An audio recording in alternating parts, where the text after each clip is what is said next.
Hi, I am Reverend George Aberdeen. I would like to take this opportunity to welcome you to an event that I'm hosting on March 27 of this year, 2021, at 3 p.m. Uh, that's a Saturday afternoon. And I was hoping that with this event we can have a discussion or share certain thoughts and ideas, as the title is encouraging and may raise questions as to what you mean by empowering Arab American women. And these days, and I'll share one story with you to let you understand where I'm coming from. Back in 2012, the Lord called me to uh, do something different than what I've been doing as a clergy serving in my church here at St. Peter St. Paul in Potomac, Maryland. And one of the things he had me do is travel throughout the United States. And he had me visit one gas station in Chicago. And when I came to use the bathroom, the men's uh,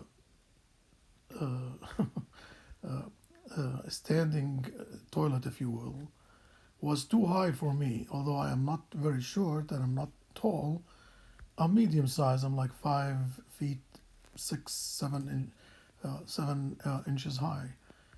And to use the toilet, I would had to be at least another 12 to 20 inches higher. And when I voiced my opinion that this is not according to code, the lady behind the cashier said, "If you leave, otherwise I'm going to call the police on you," as if I've committed something wrong. Okay, all I was suggesting is to fix it.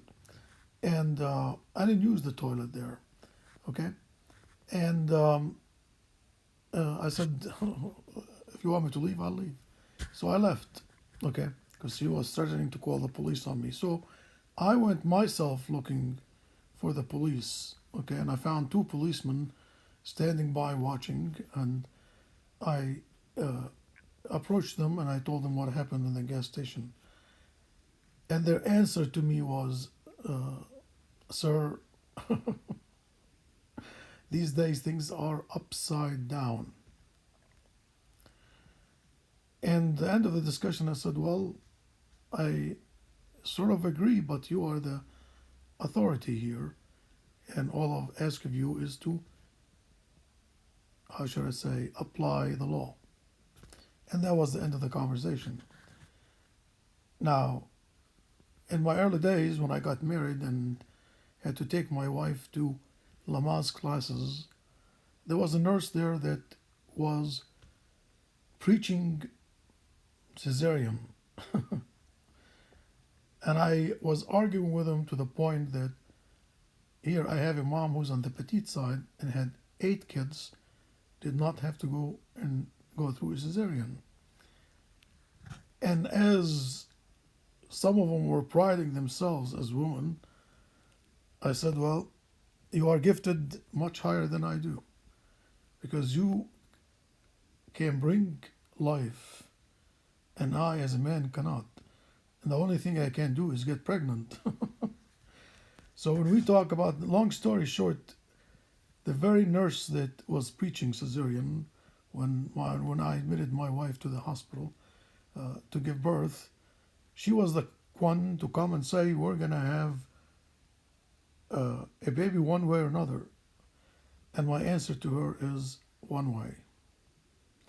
And when the doctor came at midnight and checked things out, knowing what I know, and I have two doctor brothers that shared certain information with me, I said, "Doctor, she does not have a fever.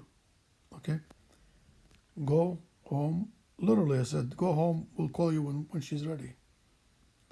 And at 6 a.m. in the morning, they called the doctor in, and she had a normal delivery. And the younger doctor, uh, it's a she, a wonderful young doctor, he was the one to bring the baby out and take care of things. And the next day, when we came to have lunch, she came and stood by me, and she was admiring what we've done. And in her mind, I stood out for the woman that I'm married to. Okay, and she praised it in such a way where she envies that quality.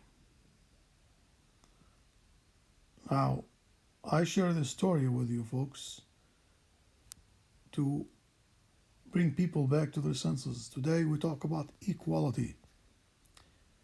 Can a man get pregnant? If the idea is to be equal, then in life there is order. God is the God of order. Okay, and He created the heavens and the earth and the angels who are invisible creatures,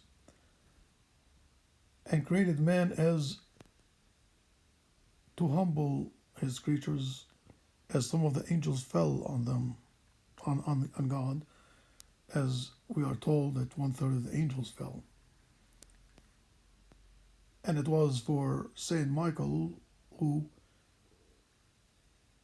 voiced his opinions as who is like God, and that's the meaning of Michael here. And I understand some of you may be, as Arab American women, are of different faiths, yet we all believe in one God, and that one God is the working through me, trying to teach us to come to our senses and accept the creation that God has made.